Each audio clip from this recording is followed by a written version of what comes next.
So today I'm dressed as depressed Viking shaman who tried their best, had a concept, and then failed. If Corona happened back then. No, just failure. You don't need any makeup at all to look like a monster.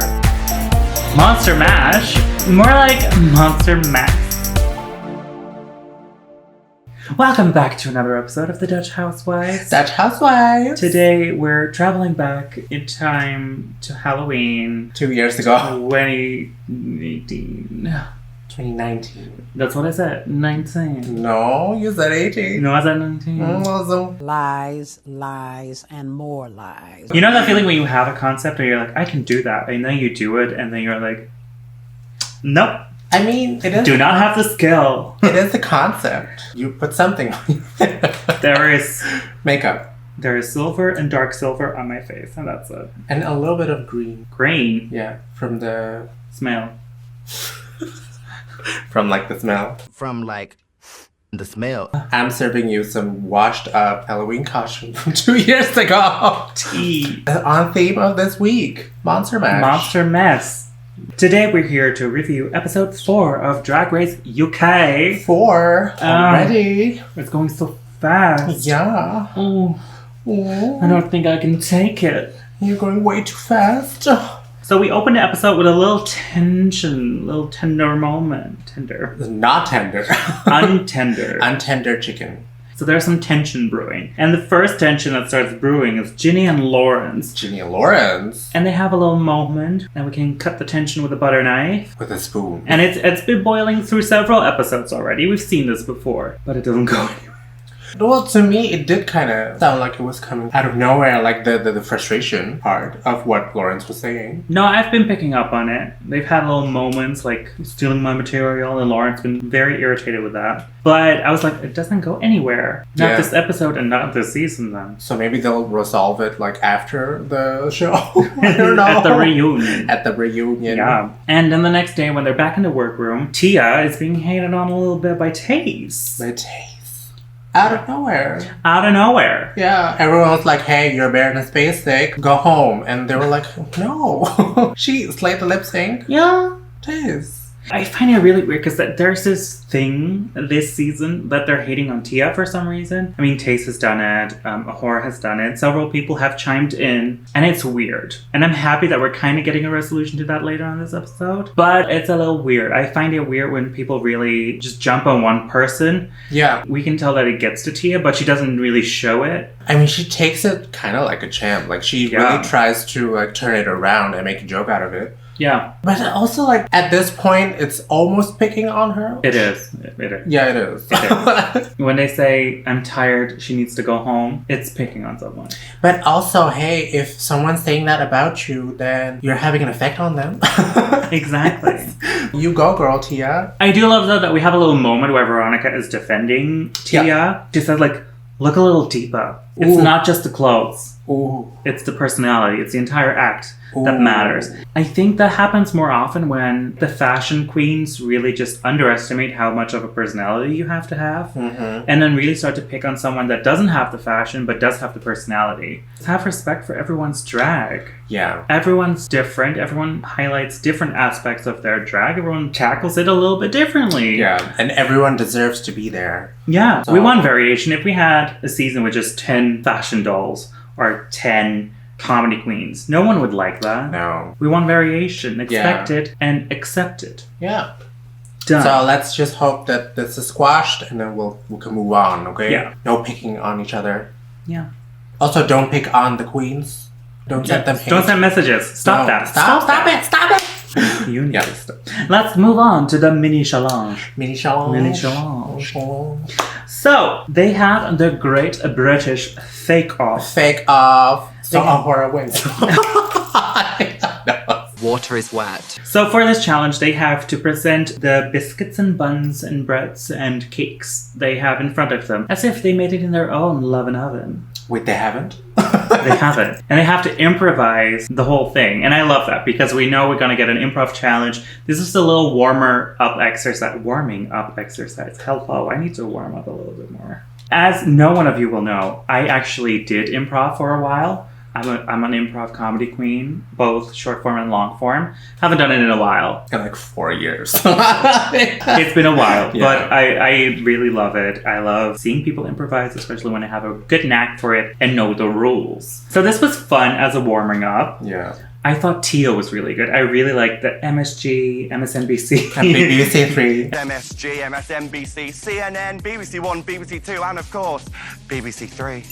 Of course, BBC 3. Yes. That was hilarious. I liked her bit a lot. Yeah. And of course, Bimini's Brexit buns. Hilarious. Hilarious. Really love them. As she said, like, she likes some clever humor that doesn't always go to the raunchy side. Exactly. And I like it, yeah. I also have to say, like, after seeing that, I got worried about several queens for the main challenge. I was like, ooh, But also, like, improv is... a skill. It's really a skill. Like, I can't do it. I need to, like, prepare everything and...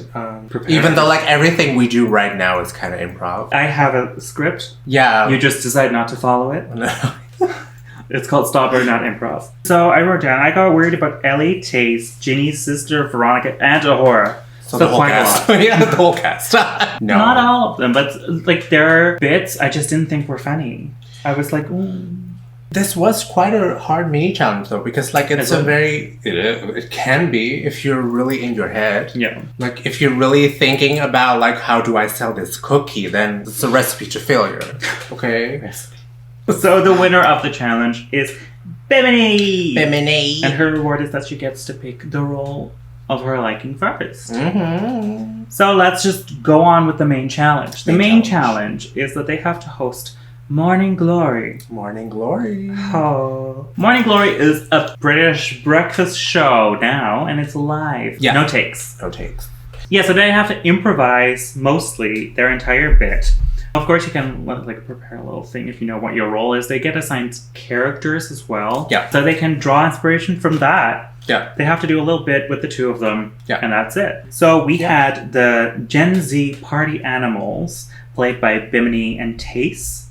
The Goth party planners, played by Sister and Veronica. We have the preschool kids presenters, played by Ellie and Lawrence, again pairing up. Scotland, Again. I know you want to unite, but not like this. Switch it up a little bit sometimes. We have the weather girl, Ginny, and of course the Essex girls, played by Ahora and Tia. Drama. That is some odd pairing. I love it though. Yeah. Because I feel that usually if you're paired with your worst enemy in the group, That's some chemistry. that's chemistry. Yeah. Innate chemistry. Passion. Done. Look, did I do that?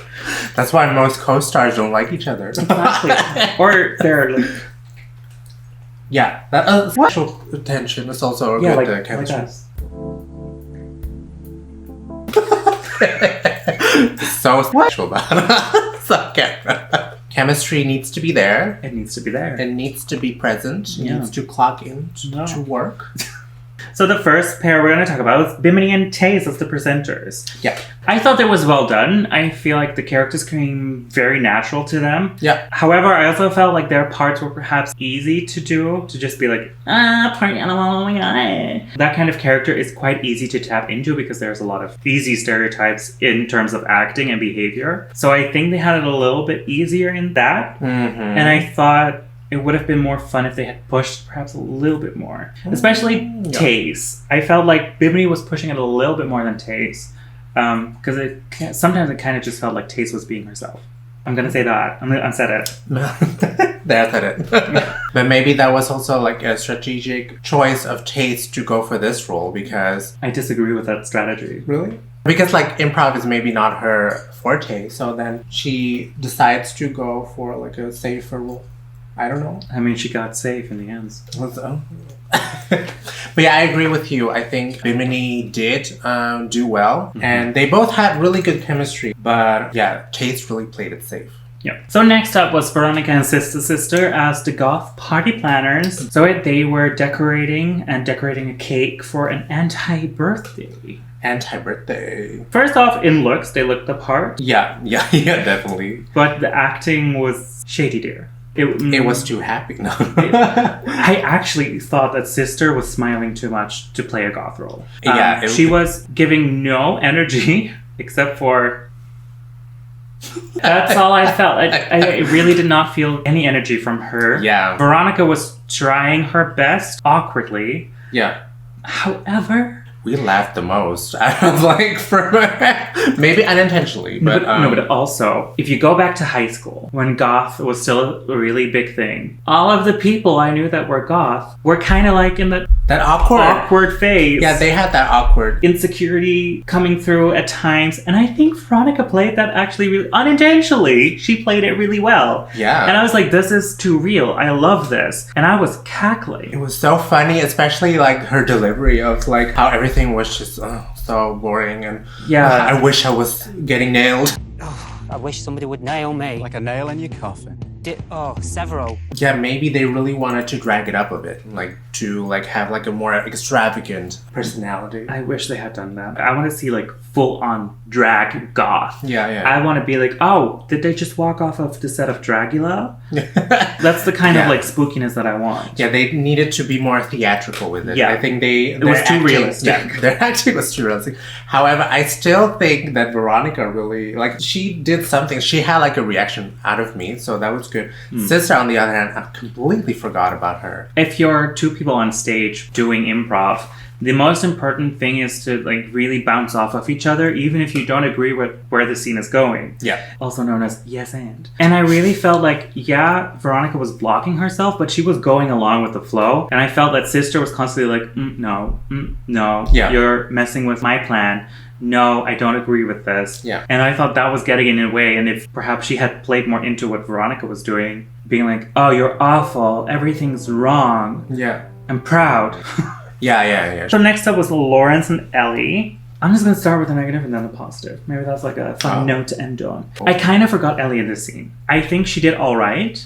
She was playing off of what Lawrence was doing, but it didn't feel like she was really too present in the scene. She was in the moment. Yeah. Yeah. And I felt like Lawrence was doing that way more, and she was really in her character and in her mannerisms, and I really loved that. I was getting a lot of energy from her, and I think that's dangerous for Ellie, because she had to go along with it, but also not make herself disappear in the background, but I felt like she disappeared a little bit. Yeah. But it's difficult, especially when you have a character like Lawrence really just bombastically being there. Yeah. It's hard to make yourself present as well. So maybe next time you can pick another partner so that maybe you can shine more with someone else, or maybe you can work better with someone else so that you don't blend in the background. But they did work together well. They worked together well, but I feel like their problem is that with their entire storyline, it's almost like Ellie is in the shadow of Lawrence, because Lawrence was a drag queen before her. She asked Lawrence advice to start out drag. Yeah. Then the sewing competition, she lost to Lawrence. Now Lawrence is outshining her again in the acting challenge. Yeah. I feel like she needs to pair up with other people. Yeah. Or else this is going to be an inferiority complex towards just Lawrence. Yeah. She needs to find herself by distancing herself from Lawrence a little bit. Yeah. Because she is a really talented queen on her own. She has her own qualities. Yeah. So yeah. And I think she needs to stop sticking to what she knows all the time. Yeah. Yeah. So next up, we have Ahora and Tia. I had to rewatch it and I forgot what the hell they were doing. But it was with the marble stones. Bedazzling with marbles. Or pebbles. Pebbles. Yeah. But I don't care what they were doing because it was hilarious. I did not see this one. Well, I was hoping this was coming, but I did not see it coming that Ahora would be so good and Tia playing a little bit of the straight man, but still giving the same kind of energy. They were really bouncing off of each other really nicely, and they were going along with their flow, and it just felt right. Yeah. And they had the characters down, the mannerisms, the accent. It was one big act, and they were going along with whatever the other person said. Yeah. This was good. This fave. This was definitely Ahora's challenge as well. She really excelled. And I feel like also with the Rats musical, she proved herself that she can step outside of the box and outside of the fashion box, basically. Mm-hmm. Those two are a really good pair. Yeah. They did really well. Yeah. Then, last but not least, we have Ginny being the weather girl. I felt like it was just Ginny. Yeah. Yeah. And what we have to commend her for is the fact that she really accepted everything that was being thrown at her, literally. However, I agree with the comments. It was very one note. It kind of reminded me of when I was on stage and we'd have a guest, like an audience member on stage, and they don't really know what's going on. So they just comment on what's going on rather than playing a scene with you. I know exactly who you're trying to refer to. Yes. Yeah. And then it becomes really hard because if you're in a pair, then one person is just acting and the other one's reacting and saying stuff like, oh, you're doing this now? Okay. Oh, that's happening. Okay. Being a bit awkward with it as well. Yeah. And Ginny was just the audience member. Yeah. She was reacting to everything that was being thrown at her, but there was no scene. She didn't talk about the weather. Like, there was a character there, but it was kind of like, for me, thrown out the window as soon as something was thrown at her again. Yeah. I think she could have really been telling the weather while things were being thrown at her, saying what the weather is, rather than, oh, it's raining cats and dogs now. What's your name, love? Oh, this is happening. Oh, that's happening. Yeah. There was no scene. There was no storyline. Nothing was happening. I also, like, with this scene, it felt so chaotic that I couldn't really tell what was happening. And I think no one could really. Everyone there was, like, confused. Just watching. It was just confused. So it didn't really work. No. And I feel like it was too much Ginny. Yeah. Like, I wanted something a bit more or something a bit more risky. Like what RuPaul said, why didn't you deliver it as, like, a true weather girl? Yeah.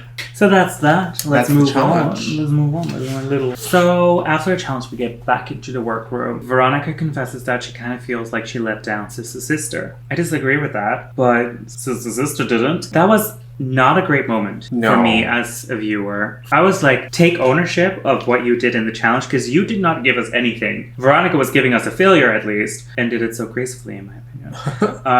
Own up to the fact that you also did not do well. Yeah. Because Veronica can't be the reason that you just didn't do anything. Yeah. Veronica can't be the reason that you bombed the challenge. Yeah. You could have also, like, taken the leadership of that scene and go in a different direction because, like, you could have seen that it wasn't working and then you could have, like, taken her to the right direction. But and I mean, it happens. Like, I've been on stage with someone as well, and that we both just don't vibe enough, that we both don't know where the scene is going, and then it kind of just ends up in a and then someone cuts it off, and then you get like a pity applause. And that's it. It happened, but that's both our faults. And I feel like you should really dig deep in your drag to pull up a challenge win and pull up a great performance, because I kind of agree with Lawrence. You should stop looking at other people to take the blame for what you're responsible for. I think it's really easy to always find the fault outside of yourself, but if it's a trend, you also need to look inward and reflect on your actions and see what could I improve to do better next time. That's hard. It's hard, but like that's what you need to do in the competition. Like, you could blame Veronica now, or you could be like, okay, that partnership didn't really go well. What can I do to ensure that next time, if I stay, it goes better? But don't blame Veronica for being in the bottom. Or else you'll never be satisfied, I think. I think you'll always be disappointed by other people, and then you'll eventually, like, distance yourself from other people. And it's sad because, like, you are a talented queen. Then another thing happens in the workroom. Tia and Ahora finally get friendly. They have an open-hearted conversation about their insecurities and also about what they've said about each other, and that it really comes from a place out of, like, insecurity for them. This was my favorite part of the episode. It was so it felt very genuine. Especially Ahora opening up about her vulnerabilities. Her explaining that she comes from, like, a place of self-doubt, and that I think every queen has that in her. You know, like the inner saboteur. Call it a cliche, but it's true. After 13 seasons, still people that have an inner saboteur. I loved seeing her opening up and owning what she could do to improve herself. I like that. Usually when people talk behind their backs, they don't tell, oh, I actually said this and I feel bad about it, even though you weren't in a room, and this is why I said it. It comes from a place of insecurity, and I'm sorry I said it. That takes a lot of maturity, and I'm happy that we're seeing Ahora really opening up and humanizing herself, because I think a lot of people just assumed that she was like Tia did. It was just beautiful to see. So next up, we get to the main stage with Michelle, Allen, and Lorraine Kelly. First of all, RuPaul's never looked better. I don't know what she did, but this season she's stepping up her looks. Both the UK and the US. Yeah, it's like she's got like, after like the face kini, that she was like, okay, I need to step it up again. Or maybe she did some good fracking. No, not that. Frack some good oils. Some good sequins. Who knows? But yeah, it's Who a knows? really good look. It's Yeah, a really good look. loved it. Loved it. So the challenge for the main stage is Monster Mashup. Mashup, what we tried to do. And failed to do. So basically they have to combine two types of monsters into one look. Interesting challenge. I Never love seen it. that before. Yeah, I love it. First up, it's Veronica Green with a less scary version of Sutter Sheen's 2-in-1 look. It just reminded me, because of the pig and the green, it reminded me of the Muppets. I really liked how she did the headpiece. It was huge. Really liked the prosthetics. It was a really good look, and it was really a blend of a possessed pig and Medusa. Yeah. Who'd have thought? Who'd have thought? Yeah, it was polished as well. The dress was simple, but it worked because It like worked. the vocal point was her headpiece and Yeah. her prosthetic. So I really loved the blend between like the simple dress and the really amazing, outstanding headpiece. So it was really a successful look. I think my favorite look from her so far. Oh, from her. From her. I was like, off tonight. No. No. Really? Oh. No. Yeah, I thought the dress was amazing. I thought it was really well executed. Yeah. And like it was immediately obvious what she was. Yeah. So kudos. Kudos. Next up, it's Sister being a mummy and a werewolf. A furry werewolf. It legit looked like she wore a furry suit and just put bandages around it though. She tried to hide the fact that she was a furry. Yeah. Oh, no. This was a no for me. I'm sorry. I do have to say she was one of the only ones that legit looked scary though. Like how she did like the wet mouth and the snack tooth. I legit was like, ooh. Scary. So that was yeah. nice. But I don't know what it is, but I'm also tired of mummies. Yeah. And we've seen it werewolves. so many times before. Yeah. This was, for me, it was a no because like, I don't know, it could have been any queen. I did not recognize her as well. True. She covered way too much of her face. I mean, yeah, the body was there and she had like bits and pieces of fur, you know, sticking out. But I was just not living. It was not working for me. No, neither for me. I mean, the look was well done. It was recognizable. Yeah, But it was just not for me. it lacked The wow factor. Yeah, the wow factor wasn't there, so I wasn't buying the concept. Yeah. Even though the concept was decently done. And also, this was my issue with more looks, was that it wasn't dragged up. Yeah, I wanted that- to see a drag version Good of point. a mummy and a werewolf. Yes. This was a realistic werewolf mummy. Yeah, it was or too mummy Halloween werewolf. for me. It was a bit too Halloween. Yeah. A little bit. I wanted it to be more... Maybe like some jewelry, but then wrapped up in like, you know, a lot of like, yeah, some mummy jewelry. Why not? something more. Something. Yeah. Exciting. So next up, it's Bimini Bon-Boulash from The Bad Place. The Bad Place. Yeah. Yeah. I loved this outfit, like the blonde bimbo versus the devil. Yeah. It was really well done. I loved the receding hair. It was just hilarious. And Mama. also, like the prosthetics, everything was well done. It was a really good look. But also, she's implying Pamela Anderson was a monster. Because it's a monster mashup of two monsters. So that I was mean- kind of like, don't know about that. But I thought this was a really successful look. I really loved it. It felt very Bimini. Very Bimini. Oh, And- yeah, on brand. I just love that she was constantly like, Yeah. Love the prosthetics. yeah, it was, I really loved this. This was well done. It was so good and instantly recognizable as well. We Yeah. immediately saw both characters. My only point, and I have to be nitpicky because we are like week 4 on the Drag We're Race. nitpicky. We are nitpicky.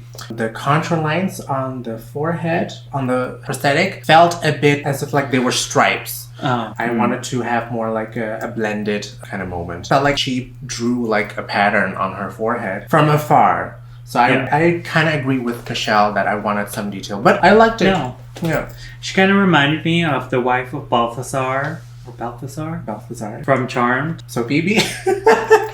No, but like demon wife. Phoebe. yeah. So like the same color. Yeah. Yeah.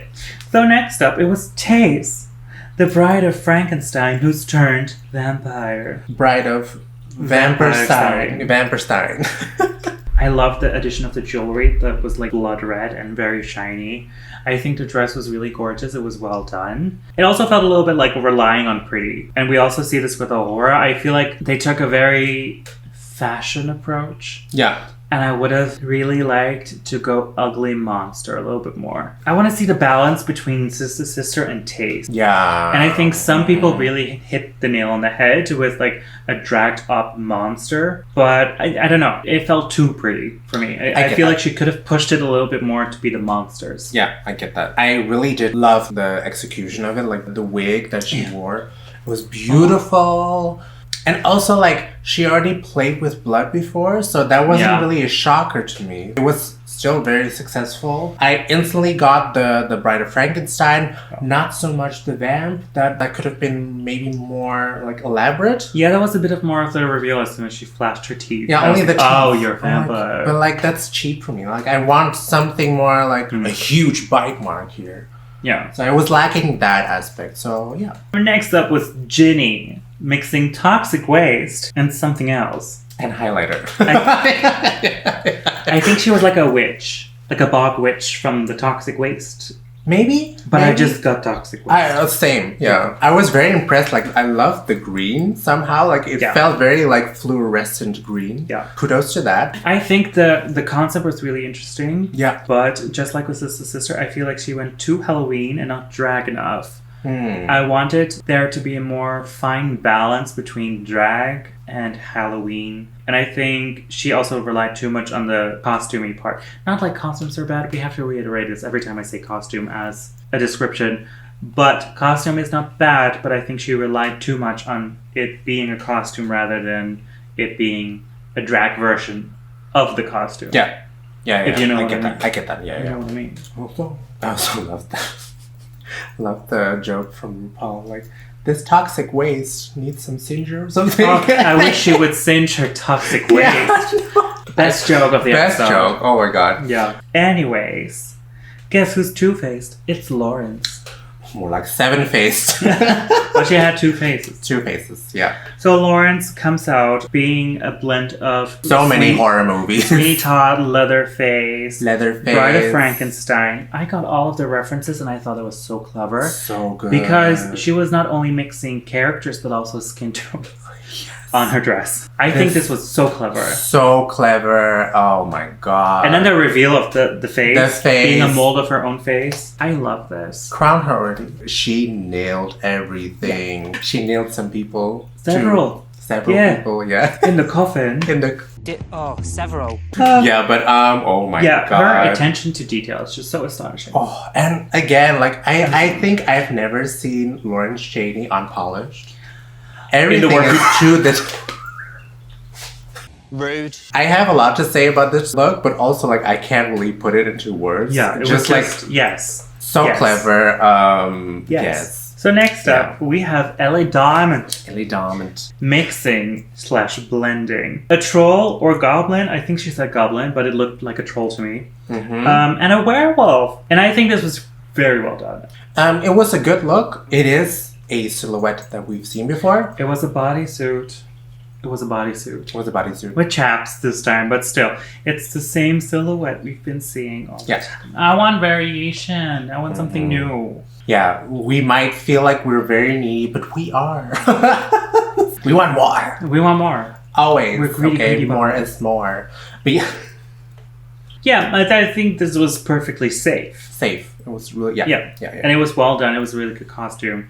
Yeah. Yeah. So next up was Tia Kofi. The question remains. Yeah. Do you want Medusa or a skeleton voodoo priestess? It reminded me so much of the Enchantress.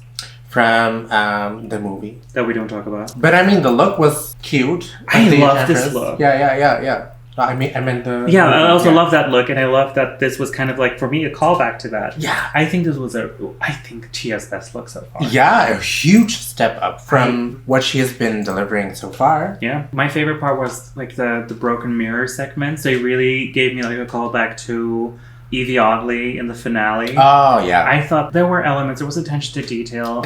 It was a good outfit. I really like this. And I think Tia is slowly showing us that she has it in her to be more than just a funny queen. Yeah. So look deeper. Look deeper. And this is what you find. Exactly. Yeah. Next up is Ahora as Elvira in Vegas. Oh. I think this was a pretty outfit, but if she hadn't done the brain reveal, I would not have gotten this as part of this challenge. Zero monster. Yeah. Yeah. Where was the zombie mama? Yeah. Just like Tayce, even more than Tayce. She should have pushed it towards the scary side or the monstrous side so much more instead of relying on pretty. And she has it in her. You know that she can let go. I would like to see more of that. More of her letting go. Yeah. I'd like to see that. Yeah, experiment a bit more with your aesthetics, I think. Yeah. That's the take. Because you have it in you. So that's it already for the runway. Look at that. Yeah. So we got the critiques and then we got the tops, bottoms, and the safe queens. Yeah. The top queens are Ahora, Bimini, and Lawrence Chaney. Yeah. Agreed. I agree. Yeah. They did well in the challenge and they did well on the runway. And Lawrence wins, and we saw that coming. I mean, it's the runway for me. Yeah. It's the runway. Because, like, it could have been Ahora's week if she really stepped up her monster game. If she came out in an outfit like Lawrence, she would have definitely won. That would, then it was really Ahora's week. Yeah. And then in the bottom three, we have Veronica's sister and Ginny. And yeah, those were the worst three, especially in the acting challenge. And then Veronica's safe, and sister and Ginny have to lip sync. And I get that because Veronica's look really saved her. Yeah, she really stepped up. So I agree, and I was like, I don't know who goes home in this lip sync. Yeah. But Ginny decided for herself that it was her time to go. She just walked off stage, and Sister remained and gave us one of the best lip syncs we've ever seen. I really love that she went for it. She really took the moment. Oh, yeah. What queen doesn't love a stage for themselves? Exactly. I would have been like, okay, hey, spotlight's on me, let's go. Yeah. I have this lip sync down, let's perform. Yeah. I love this. Love. Yeah. The conviction. This is what I'm talking about. If Sister's pushing herself, this is what you can get. Yeah. Love it. And Ginny felt like it was her time to go, and honestly, I think we've seen what she had to offer, and I think it was indeed also her time to go. Yeah. But I would have loved if it wasn't this way. It kind of felt rude. It felt a little rude. Especially, like, RuPaul really believes in Ginny. Yeah. I really feel the love from RuPaul and Michelle, and they really were rooting for her. Yeah. And I feel like it's a cheap way of leaving the competition, It's especially escaping. It's escaping. Like, you don't agree with them, so you're leaving. Well, I think she agreed with them, and that's why she left, because she was like, no, sister needs to stay. I'm not going to win this lip sync, but that makes it worse for me. I wish she would have just fought in the lip sync and then have gone home. That would have been a worthy exit. Yeah. But maybe this was her way to go. Maybe this was like the only way for her to go. It was a great television moment. Yeah. Especially Michelle's, well, who won? Who won? But that's already episode 4 for you. Yeah. What do you think of this episode? How do you feel about the walk away? Walk away. The Vanilla Creme moment. Yeah, she Vanilla Creme herself. Like, subscribe, and comment below. Yeah. You can support us on Patreon for just 1 beer a month. That's so Dutch of you. I know. People in the streets are like, the cost of 1 beer, you can support us. Yeah. So I'm just going to reiterate that now. For the cost of 1 beer, you can support us on Patreon. Like, comment, and subscribe. I already said that. Follow us on Instagram. Follow us on Instagram. We keep you updated. The Dutch Housewives. Yeah, we keep you updated. Also with Eurovision. Mm-hmm. So get into it. Get into it. And until you have gotten into it, drink lots of water. Stay safe. And bye.